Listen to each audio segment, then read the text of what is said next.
Donc ce n'est même pas le fait d'aller vivre dans un pays anglophone qui va résoudre le problème, c'est le mindset. Est-ce que vous êtes disposé à apprendre? Est-ce que vous êtes disposé à atteindre vos objectifs et à faire ce qu'il faut? Démystifions en anglais.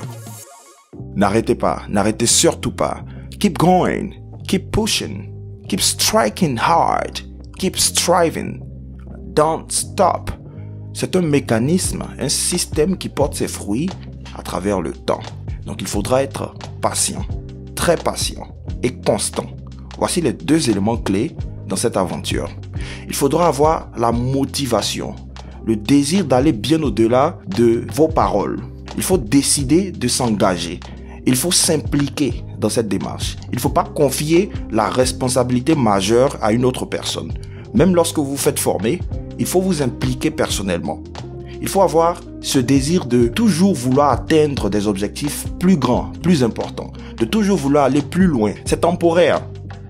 C'est vrai qu'on ne finit jamais d'apprendre, mais il y a une période intensive d'apprentissage qui, lorsqu'elle porte ses fruits, finalement, vous emmène à atteindre les résultats de base pour vous exprimer couramment en anglais. Et après, le processus d'apprentissage continue, mais c'est le résultat au fait d'une période de concentration qui vous permettra de faire les plus grands progrès. Continuez, persistez, n'arrêtez pas. Surtout, n'arrêtez pas. Consistency is everything. And you want to have the right mindset. And you want to be surrounded with the right people. Même si vous n'avez pas eu l'occasion de vivre dans un pays anglophone, de faire des séjours dans des pays anglophones, dans votre pays, vous pouvez le faire. Il y a plusieurs personnes, je suis le premier exemple à ce niveau. Le niveau que j'ai en anglais n'est pas le fruit d'un séjour linguistique aux États-Unis ou en Angleterre. J'étais en Côte d'Ivoire, j'ai travaillé, j'ai pu atteindre ces résultats. Vous n'avez pas besoin d'être un expert ou d'être une personne hyper passionnée des langues pour atteindre ces résultats. C'est juste un travail structuré, c'est la constance, c'est la détermination et surtout, le plus important, n'arrêtez pas. Don't stop. Malheureusement, il y a plusieurs personnes qui se découragent alors qu'elles étaient en train de faire des progrès et qu'elles n'étaient pas loin déjà d'une première étape à franchir. C'est ça le véritable problème d'un certain nombre de personnes qui n'arrivent jamais à atteindre leurs objectifs. On observe les personnes qui nous contactent parfois, démarrent des formations, que ce soit avec nous, avec d'autres personnes. On essaie de discuter avec des amis qui partagent avec nous leur expérience. Et l'une des conclusions que j'ai tirées, c'est que il y a beaucoup de personnes qui n'y arriveront jamais, malheureusement. Oui, parce que le mindset, c'est l'élément le plus important. Le mindset, c'est la base, c'est de là que tout part. Il faut avoir le mindset qui va vous permettre au fait de braver les différentes épreuves dans cette aventure. C'est pas quelque chose de simple, hein. L'apprentissage d'une langue, il faut une préparation psychologique au fait. C'est pas une réalisation simple. Surtout lorsque vous le faites à partir d'un certain âge. Après peut-être on aura l'occasion d'en parler, mais le fait d'apprendre l'anglais, de vous y mettre vraiment après la puberté, vous rend la tâche difficile. Donc, ça ne sera pas facile. Vous n'allez pas pouvoir y arriver, même si vous allez dans un pays anglophone, même si vous évoluez, vous vivez dans un pays natif, vous pouvez avoir des difficultés si vous n'avez pas le mindset qu'il faut. Donc, ce n'est même pas le fait d'aller vivre dans un pays anglophone qui va résoudre le problème, c'est le mindset. Est-ce que vous êtes disposé à apprendre? Est-ce que vous êtes disposé à atteindre vos objectifs et à faire ce qu'il faut? That's the mindset. Consistency and hard work. Est-ce que vous fixez des objectifs quotidiens? Est-ce que le matin, quand vous réveillez, vous avez en tête de passer, par exemple, sur 24 heures, vous avez en général entre 12 et 14 heures ou parfois 15 heures actives, ou plus pour certains.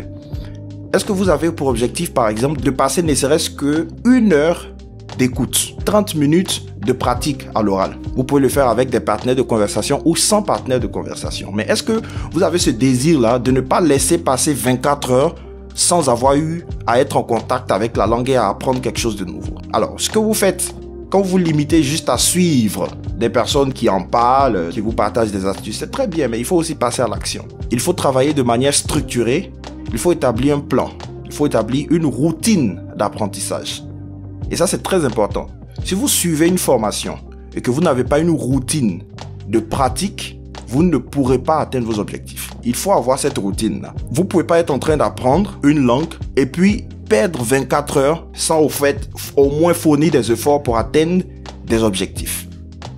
Sans pratiquer, sans être en contact avec la langue après 24 heures. C'est une perte de temps en fait. Et lorsque cela se produit, il faut avoir en tête que c'est un retard à rattraper et travailler de sorte à pouvoir rattraper ce retard dans les jours qui suivront. C'est ça, le mindset. Donc il faut éliminer de votre esprit cette idée de c'est une autre personne qui va me conduire à 100% à ces objectifs-là. Non, c'est un travail collaboratif. You are part of the process. Qu'est-ce que vous faites personnellement? Est-ce que ne serait-ce que demander des conseils, toujours être en train de poser des questions à votre coach? Est-ce que vous avez ce désir d'apprendre? Est-ce que vous, lorsque vous réveillez le matin et que vous vaquez à vos différentes occupations, l'anglais fait partie de vos planifications? Est-ce que la pratique fait partie de vos planifications? You want to keep that in mind. You want to stick to it. You want to make sure this is fully part of your days. Beaucoup de personnes perdent énormément de temps sur les réseaux sociaux à regarder des choses qui ne sont pas instructives alors qu'elles ont des objectifs à atteindre. Mais ce temps-là, vous pouvez l'utiliser ne serait-ce qu'à travers l'écoute active dont je parle assez souvent sur mes plateformes qui vous permettra d'apprendre, de développer et la prononciation, et le vocabulaire et la grammaire. Mais c'est un package au fait complet qui vous permet d'avancer très rapidement. Le problème avec beaucoup de personnes, c'est que elles pensent que le listening, c'est en écoutant sur une semaine tous les jours des heures d'affilée qu'on va pouvoir avoir des résultats. Non, c'est à travers le temps. C'est la constance dans le process. C'est ce qui paye, la constance. Remember, consistency is everything. Determination is the key. That's the drive in this journey. Never, ever forget about it. Pensez à un véhicule qui doit effectuer un long trajet, qui a besoin de carburant. Ce carburant ici, ça sera la motivation, le zèle, l'engouement que vous aurez, qui donc par la suite va vous permettre d'établir un plan de pratique, de toujours être en train d'essayer d'apprendre, la volonté d'apprendre, de découvrir. Lorsque je fais des vidéos en anglais ici, en supposant que toutes les personnes qui me suivent sont des personnes effectivement qui ont cette volonté d'apprendre l'anglais, le niveau d'engagement est beaucoup plus bas en anglais que lorsque je parle en français. Pourtant, même parfois, on essaie d'expliquer avec les sous-titres de sorte que toutes les personnes de différents niveaux puissent comprendre.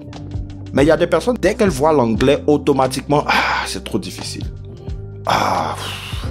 You know, moi en fait c'est vraiment la base, il faut qu'on vienne faire le A, B, C, D, E, F, G. Non, il faut briser la glace, il faut accepter ce contact avec la langue. Ça ne sera pas facile au premier contact. Lorsque vous voulez réaliser de grandes choses, les démarrages n'ont jamais été faciles. Il y a toujours une première période au fait de frustration. Les plus grands progrès, comme je le dis toujours, sont précédés de constats de limites. Il faut d'abord constater vos insuffisances et donc trouver un moyen par la suite de résoudre ces problèmes. That's what I'm talking about.